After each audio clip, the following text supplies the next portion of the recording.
খোদ সোনারপুর মোড় থেকে দাঁড়িয়ে সোনারপুর দক্ষিণের বিধায়ক হুমকি দিচ্ছেন। সায়ন সুজনরা ঘুরে বেড়ায়, তার একটাই কারণ, বদল হয়েছিল, বদলা হয়নি। ছাত্র সমাবেশ থেকে মমতা বন্দ্যোপাধ্যায় মন্তব্য করেছিলেন, অনেক হয়েছে, বদলা না বদল চাই, আর নয়, এবার একটু ফোঁস করবেন। ব্যাস, ফোঁস করা শুরু করলেন তৃণমূল নেতারা। সোনারপুর দক্ষিণের বিধায়িকা অরুন্ধতী লাভলি মৈত্র গতকাল সোনারপুরের একটি বিক্ষোভ সমাবেশ থেকে সিপিএম নেতা সুজন চক্রবর্তী এবং আইনজীবী সায়ন ব্যানার্জির বিরুদ্ধে ফোঁস করে উঠলেন।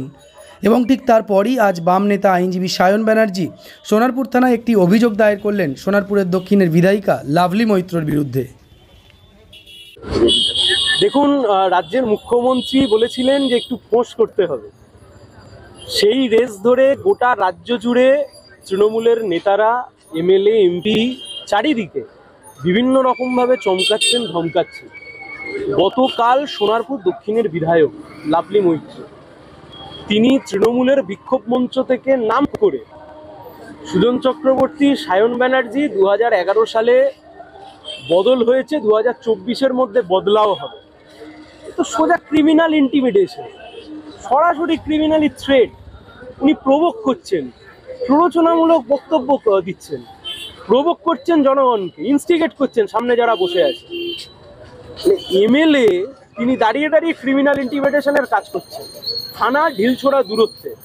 আমরা তো ভেবেছিলাম থানা সুমোটো অ্যাকশন নেবে, থানা অবধি আমাদেরকে আসতে হবে, এ তো অনভিপ্রেত। আমরা তো বুঝতে পারিনি যে থানা অবধি আমাদেরকে আসতে হবে, কিন্তু আমরা থানায় আসলাম। থানায় এসে আমরা গোটাটা জানালাম।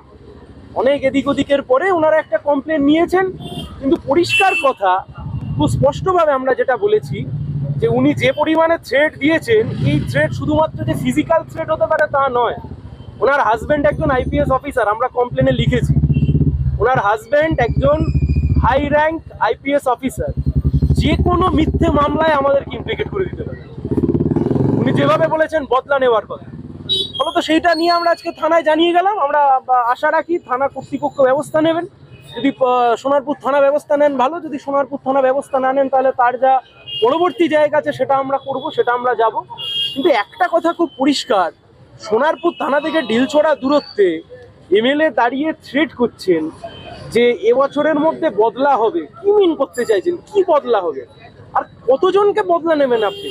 একটা গণ আন্দোলন, মানুষের আন্দোলন, আরজি করের ঘটনা নিয়ে রাজ্যের মানুষ আন্দোলন করতে নেমেছে। উনি কতজনের আঙুল নামাবেন?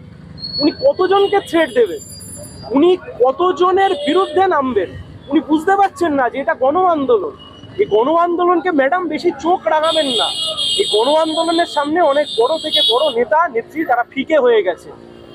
গদি কিছু সময়ের জন্য থাকে, পদ কিছু সময়ের জন্য থাকে, খুব বেশি দিনের জন্য থাকে না।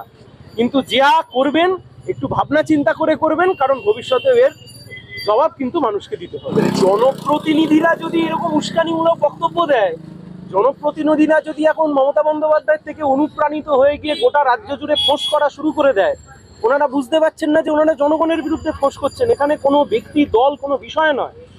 ক্যানিংয়ের বিধায়ক তিনি চারিদিকে হোয়াটসঅ্যাপ মেসেজ ছড়িয়ে দিয়ে বলছেন কারুর বাড়ি থেকে যেন এই রাত দখলের অভিযানে যায়, কারুর বাড়ি থেকে কেউ কোনো ছেলে মেয়ে যেন না মিছিলে যায়। অশোকনগরের কাউন্সিলরের পাশে দাঁড়িয়ে একজন বলছে কোনো মহিলা বা কেউ যদি মিছিলে গিয়ে কোনো প্রতিবাদ করে, সেই মহিলার বিকৃত ছবি তার বাড়ির দরজার সামনে এঁকে আসা হবে। খোদ সোনারপুর মোড় থেকে দাঁড়িয়ে সোনারপুর দক্ষিণের বিধায়ক হুমকি দিচ্ছেন। ল অ্যান্ড অর্ডার রাজ্যের ইস্যু। আমরা আশা রাখবো মুখ্যমন্ত্রী Mamata Bandyopadhyay as well as police মন্ত্রী উনি স্ট্রিক্ট ব্যবস্থা নিন। যদি ব্যবস্থা নেন ভালো, আর যদি ব্যবস্থা না নেন গোটা রাজ্যের মানুষ যেভাবে জেগেছে, মানুষকে কিন্তু থামাতে পারবেন না। ধন্যবাদ।